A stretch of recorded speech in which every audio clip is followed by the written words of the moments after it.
I had no idea where Omaha was. As I told you, I said, just go north. And 2.5 hours later, I ended up the next day in Omaha. Oh, I think I must have made a phone call, said I was coming. One day, met the program director, introduced me around, stayed at the Blackstone Hotel, went to see Jaws that night. The next morning, I went to the radio station, and he said, "You're hired." Now, what was interesting about that was I was following Jimmy O'Neill, who was an institution. He had hosted Shindig on television, which now you can get on DVD, I think. And I don't know, Jimmy just had it with radio. But he was, I remember. I was at the Blackstone Hotel listening to Jimmy O'Neill. Maybe I was there more than a day. I remember hearing him on the radio. It was like, "Hi-de-ho, everybody, it's your pal, Jimmy O'Neill." And I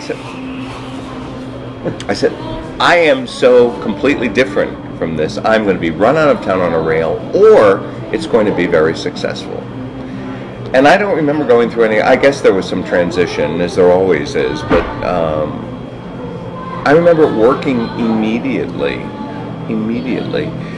And of course, being at WOWT, just down the hall is the television station, so it was a family. Everybody knew everybody. You knew it. I mean, I remember John Nicely when he was young whippersnapper who looks exactly the way he did 35 years ago. I'm sure he's coloring his hair, but so am I. But, it was a great staff. Coil was the big, WOW and Coil were the two big stations.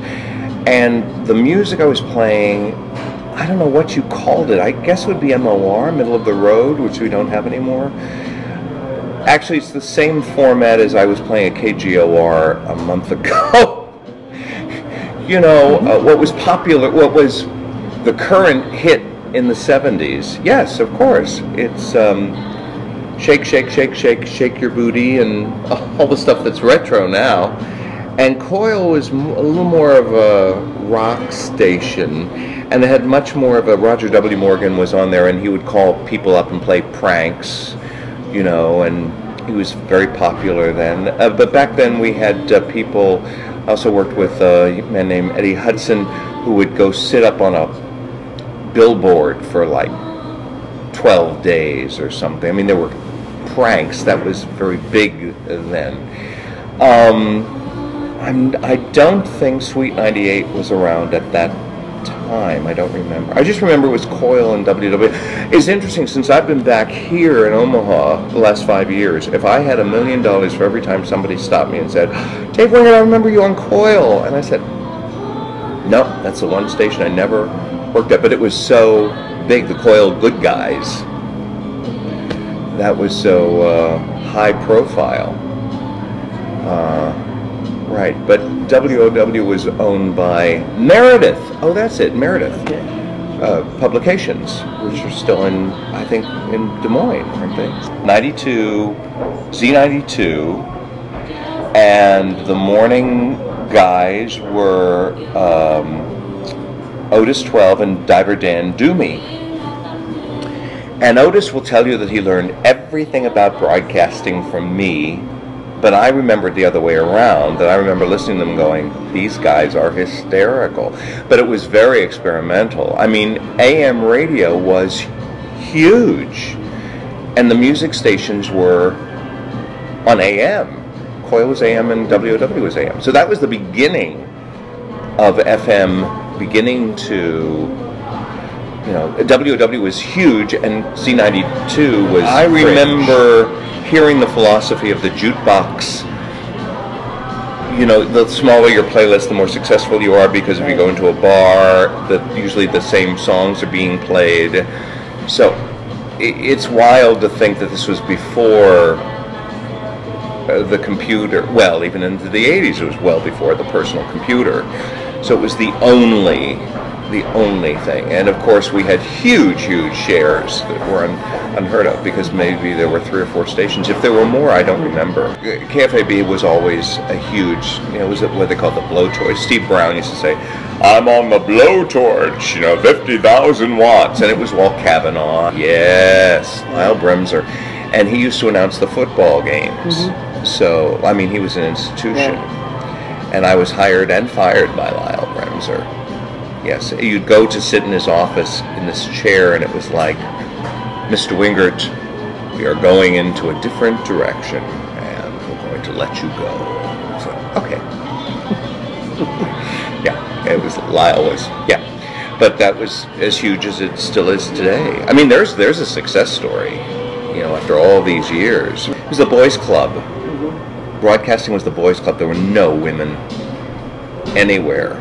People at 3 knew people at 7, and doing our children's television show at Channel 7 KTV was easy to get done.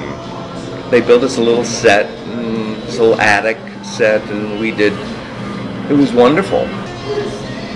This is the first time, so we're December 15th of 2011. This is the first time in my whole career where I actually felt, oh, it really is business and money.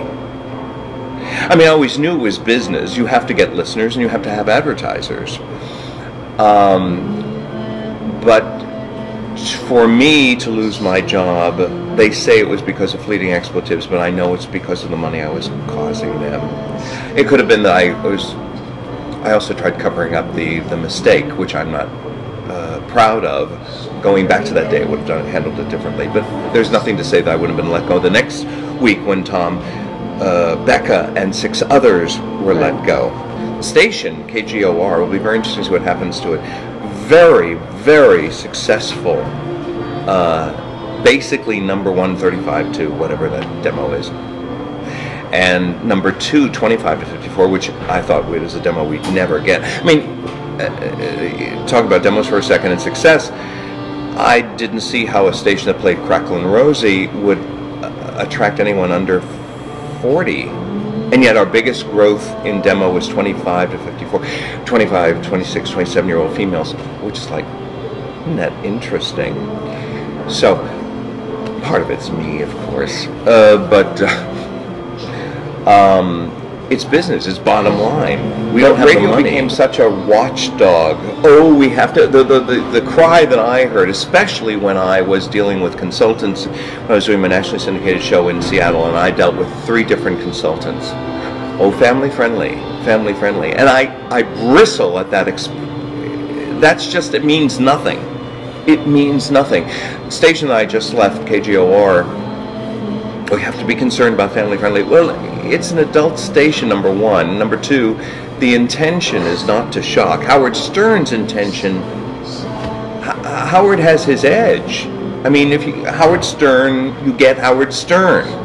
So you're likely to get an expletive. But this is a different world. These kids are on, I'm talking about 4-year-olds. But the irony of my firing over that fleeting expletive was I didn't hear it. I actually didn't hear it until I aired it. I recorded the woman saying bullshit, and I had said the word shit a month earlier, so it's like it was the same word, and I knew that was going to be my job. Or suspected. I would be suspended, and I was, and then lost the job. But, it's like it's not my intention to, if anyone listened to me over the course of a year or 2 years, knows I'm a good boy, and I'm a decent person. I don't have a foul mouth. Those who buy into the fear, oh, I'm going to lose my job tomorrow, then go do something else. Worry about that. Which goes back to, that part of radio hasn't changed. It's still theater of the mind. It's still one-on-one. It's still tell me the weather, play my favorite song. Those things haven't changed. It's the human nature that the consultants have forgotten about, and those who are running corporate radio have forgotten about. How it is used. That's what's most interesting. They will research a song. Today's songs aren't on the air unless they're researched, and what they do is they put people in a room with a little box and they play them the hooks of 400 songs. And what they think they're getting is, oh, I like that song, but I think what they're getting is, because I've taken part in one of those, oh, I know that song. And hearing the 15-second hook of a song in a room with a box is different from driving your Prius down Dodge Street on a spring day with the window open and the beginning of a song comes on and you're going, oh yeah, and we're not playing that song because the hook of that song didn't work. It's very, they forget about human nature and the human condition.